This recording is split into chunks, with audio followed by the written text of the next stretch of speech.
Assalamualaikum warahmatullahi wabarakatuh. Alhamdulillahirabbil alamin wahdahu wassalatu wassalamu ala asrofil anbiya'i wal mursalin wa ala alihi wa sahbihi ajmain. Puji syukur kita terhadap Allah Subhanahu wa taala yang masih memberi kita kesehatan, kenikmatan serta keberkahan sehingga kita dapat dipertemukan kembali pada bulan yang suci ini. Salawat serta salam tidak lupa juga kita hadiahkan kepada baginda Rasul Nabi Muhammad SAW maupun keluarganya, sahabatnya, dan juga para pengikutnya hingga akhir zaman. Pada kesempatan kali ini saya akan bertausiah yang berjudul Ikhlas sebagai kunci amal. Jika kita pernah membaca sejarah Nabi, ada satu hal yang sering terlupa, bahwa Nabi Muhammad SAW dan para sahabatnya adalah entrepreneur sejati. Mereka tak kenal rasa takut, mereka percaya diri, dan mereka adalah negosiator yang tangguh. Tentang kemampuan berdagang Rasulullah sudah sangat dihafal. Mari kita lihat sekilas 10 para sahabat Nabi yang dijamin akan masuk surga. 7 diantaranya adalah orang-orang yang sukses. Mereka adalah Abu Bakar, Umar bin Khattab, Utsman bin Affan, Ali bin Abi Thalib, Abdurrahman bin Auf, Thalhah bin Ubaidillah, dan Zubair bin Awam. Abu Bakar misalnya, saat sudah dilantik jadi khalifah, dia masih berdagang hingga Umar bin Khattab dan Abu Ubaidah bin Jarrah menemuinya. Umar berkata, "Wahai Abu Bakar, mengapa engkau masih berdagang? Sementara sekarang engkau sudah menjadi Amirul Mukminin." Abu Bakar pun menjawab, "Wahai Umar, dari mana aku nafkahi keluargaku?" Umar kemudian mengusulkan untuk mengambil gaji dari Baitul Mal. Para sahabat Nabi pun menyetujuinya. Umar bin Khattab dikenal sebagai sahabat yang sangat sering bersama Rasulullah SAW. Suatu hari di masa kekhalifahannya, Abu Musa al-Asy'ari berkata bahwa Rasulullah mengajarkan jika bertemu mengucap salam maksimal 3 kali. Jika diizinkan, masuk. Bila tidak diizinkan, kembalilah. Umar bin Khattab minta Abu Musa untuk datangkan saksi bahwa Rasulullah mengajarkan demikian. Abu Musa pun membawa para saksinya. Umar berkata, "Engkau benar, waktu itu aku sibuk di pasar atau sedang berdagang." Utsman bin Affan tentu sudah sangat dikenal dengan kekayaannya. Namun ada satu kisah menarik saat Abdurrahman bin Auf wafat, dan sesuai wasiatnya, ahli warisnya membagikan sebagian harta Abdurrahman kepada para sahabat Nabi yang ikut perang Badar. Utsman ikut antri. Ketika ditanya, "Mengapa ikut antri padahal Anda sudah kaya raya?" Utsman menjawab, "Harta Abdurrahman halal dan berkah. Setiap makanan yang kita beli dari uangnya pasti mendatangkan keberkahan dan kesehatan." Sebuah bukti bahwa Utsman selalu berjuang mencari yang halal.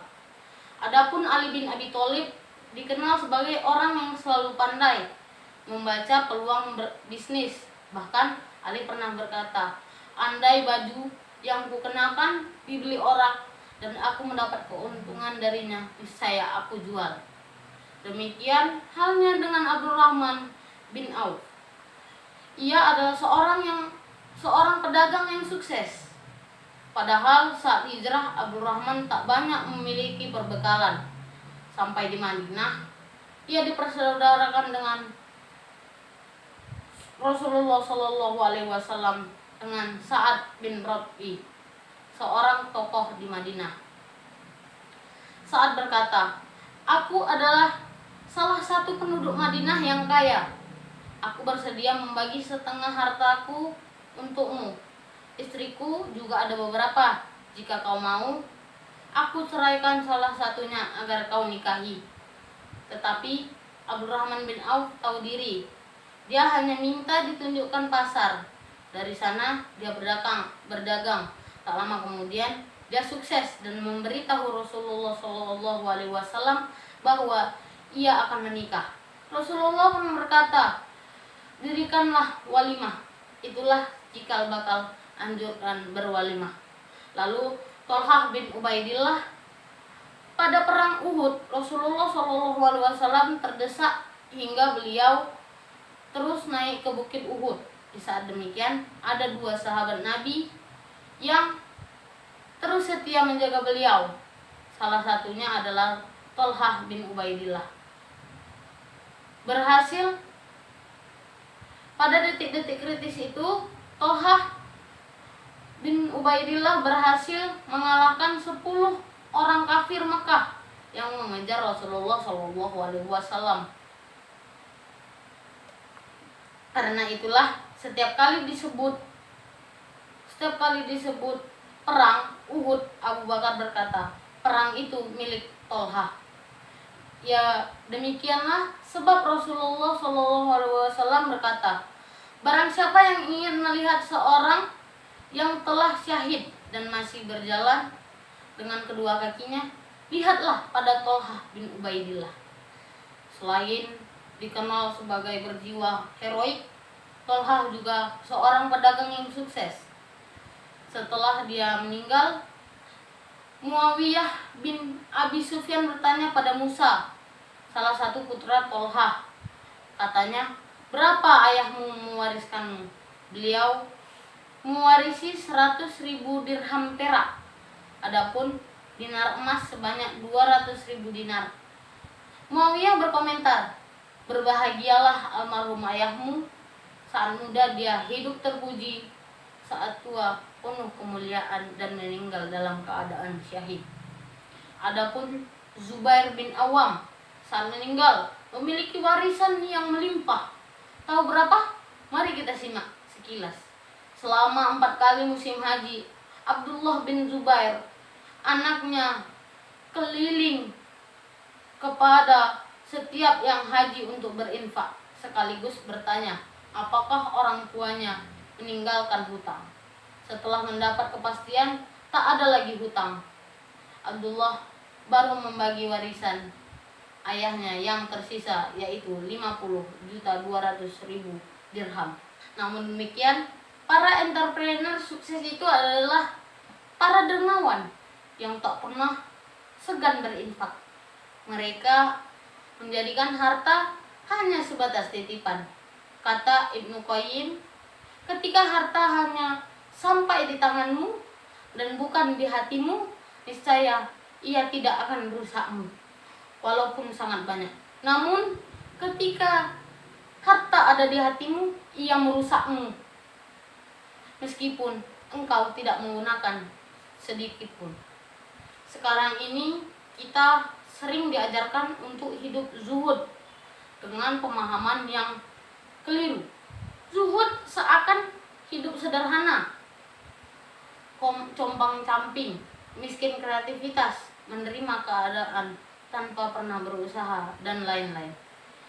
Padahal kata Ibnu Qayyim lagi, zuhud itu bukanlah engkau meninggalkan dunia dari genggamanmu, tetapi hatimu terus memikirkannya.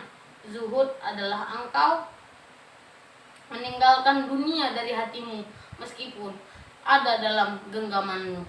Demikian Rasulullah SAW berpesan, sekiranya hari kiamat hendak terjadi, sedangkan di tangan seseorang di antara kalian ada bibit kurma, maka apabila dia mampu menanamnya sebelum terjadinya kiamat itu, maka hendaklah dia menanamnya.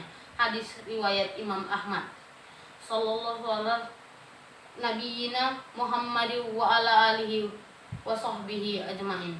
Sekian tausiah dari saya. Assalamualaikum warahmatullahi wabarakatuh.